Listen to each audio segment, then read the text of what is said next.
السلام عليكم ورحمه الله وبركاته. ازيكم يا حبايبي؟ عاملين ايه؟ اخباركم ايه؟ يا رب تكونوا بخير. زي ما انتم شايفين معايا انا عندي نص كيلو بطاطا، هنعملها بطريقه حلوه قوي مش هتتخيلوها بجد. هنعمل حلا رائع وطعمه مختلف خالص. تمام، تابعوا معايا الفيديو وشوفوا تعالوا نشوف الطريقه عامله ازاي وهنعمل ايه. اول حاجه ما تنسونيش في اللايك والاشتراك في القناه وفعلوا زر الجرس عشان يوصلكم كل جديد. بحبكم في الله. هقشر البطاطا ديت وهرجع لكم تاني. معايا يا حبايبي قطعتها تمام وحطيتها في ميه اهو، وهحطها على البوتاجاز تتسلق. هسلقها انا دلوقتي، حطيتها على البوتاجاز اهو وهسلقها وبعدين اقول لكم هنعمل فيها ايه. بعد كده هنعمل ايه؟ انا عندي دلوقتي البطاطا سلقتها تمام. انا ده قبل كده عملتها بالكريم كراميل، المره دي هعملها بالكاستر. وعندي فانيليا، لو عندك فانيليا باودر مفيش مشكله. لو عندي حليب تمام. عندي 3 معالق كبار كاستر، معلقه 3 معالق برضو سكر، معلقتين لبن بودر تمام مجفف، ونص كيلو بطاطا بتاعتي. هفضل البطاطا كده في الخلاط زي ما انتم شايفين معايا. انا فضلت دلوقتي البطاطا تمام. احط عليهم السكر، بسم الله الرحمن الرحيم. احط عليهم اللبن بودر. انا عايزه احط لبن بودر عشان اخلي طعمها قوي يعني غني كده يبقى طعمها حلو. واحط معاه الكاستر، بسم الله. تمام، 3 كوبايات حليب. ده 1 2 3 تمام. وهضربهم في الخلاط.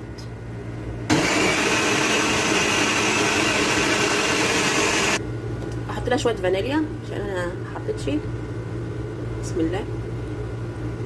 تمام، اي طعم بتفضلوه. واضربها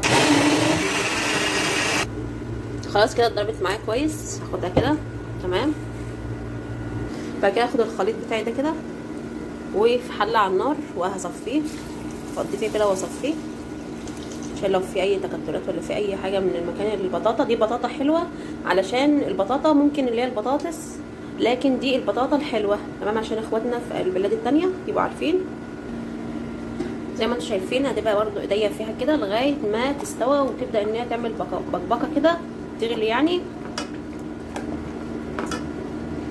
ما سيبش ايديا منها ابدا تمام.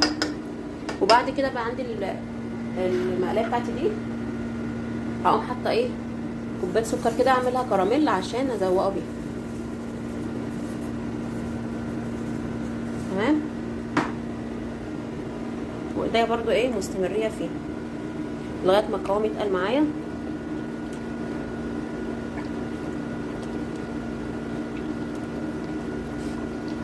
هفضل اقلب فيه ما اسيبهاش ابدا. والكراميل برضو هسيبه زي ما السكر هسيبه زي ما هو، ما اقلبوش الا لما يبدا يتحول للون الذهبي من الجوانب كده. ابدا ايه ان انا اقلب فيه. هقلب بقى كده عشان ما اطولش عليكم الفيديو واوريكم في اخره عامل ازاي. انا ضفت لها برضو عشان تبقوا عارفين، ضفت لها معلقتين سكر كبار برضو. انتوا دوقوا السكر حسب ما انتوا عاوزين السكر يعني ايه اعملوه تمام. انا ضفت لها هنا كمان زودت معلقتين، لقيتها ايه مش مسكره شويه. ساعات البطاطا بتبقى مسكره وساعات لا. البقبقه دي كده خلاص كده استوت. هقفل كده ايه على البطاطا دي. عندي الكراميل هنا بدا ان هو يتكرمل. في الحاله دي بقى هبدا اقلب فيه، مش عايزاه يتحرق تمام.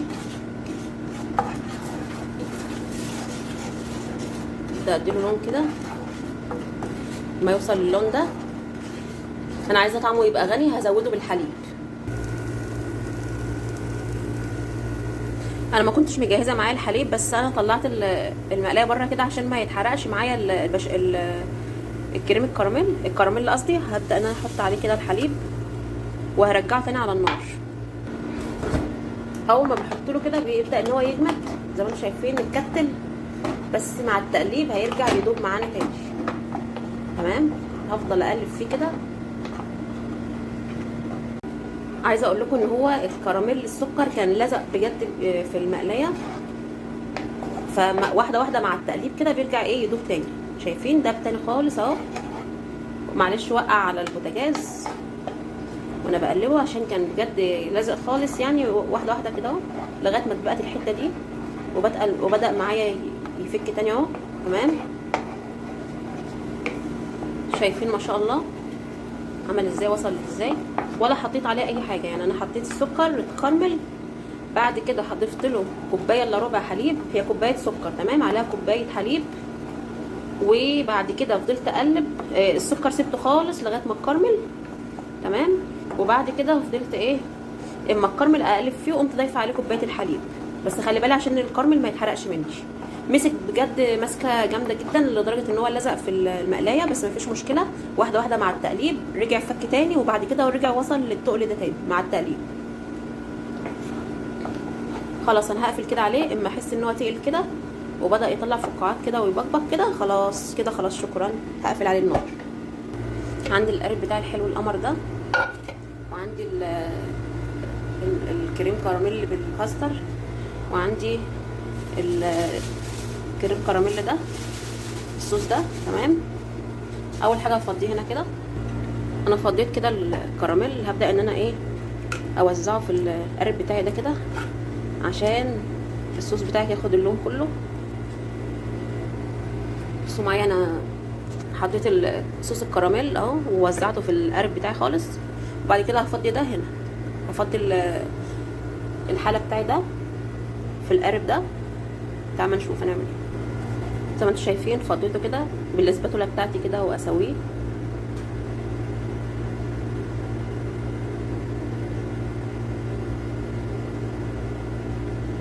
وخلي بالي اعمل الصوص الكراميل مع دي، عشان الصوص بيتقل جدا بعد كده، بيتقل خالص يعني تمام.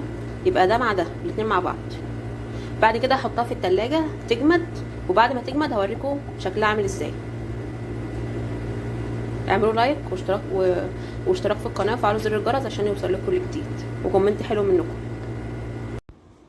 شايفين معايا ما شاء الله جمدت ازاي وبقت عامله ازاي، بقت متماسكه خالص. حطيتها ليله كامله في التلاجة، عايزين ممكن تحطوها 4 ساعات ولا حاجه. تعالى ما نقلبها كده مع بعض ونشوف شكلها عامل ازاي. بسم الله الرحمن الرحيم. اللهم صل وسلم على سيدنا محمد وعلى ال سيدنا محمد اجمعين. رد عليها في الكومنتات. انا هنا قلبتها ما شاء الله، طبعا اللي نازل منها ده صوص الكراميل اللي احنا عاملينه مع بعض. شوفوا ما شاء الله شكلها عامل ازاي، وقوامها ما شاء الله متماسك. طريقه حلوه قوي وسهله ومتاخدش اي وقت، وحلا بجد طعمه لذيذ جدا. زي ما انتم شايفين ما شاء الله الشكل عامل ازاي. طبعا الشكل بيعبر عن الطعم، الطعم بجد روعه يعني، ولا عمرنا نتخيل ان ديت بطاطا. مش متخيلين بجد ان ديت الحاله ده معمول من البطاطا والله. اعملوا لايك واشتراك في القناه وفعلوا زر الجرس عشان يوصلوا كل جديد. انا جبت هنا طبق معايا وهبدا ان انا اقطعها. شايفين ما شاء الله الشكل عامل ازاي، والقوام ما شاء الله متماسك، روعه بجد، حلوه قوي، طعمها حلو ولذيذه وخفيفه. هجيب انا السكينه بتاعتي كده، وانا بوريكم بقى طبعا شكلها عامل ازاي من جميع الاتجاهات.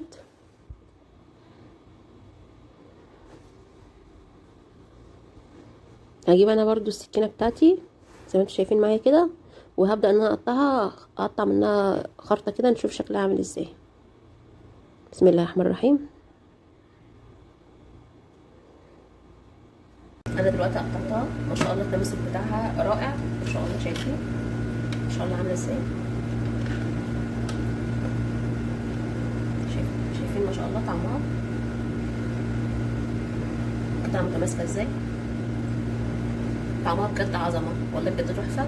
ادخلوا شوفوا الطريقه كامله على القناه، اعملوا لايك واشتركوا في القناه وفعلوا زر الجرس عشان يوصل لكل اللي بحبكم في الله. مع السلامه.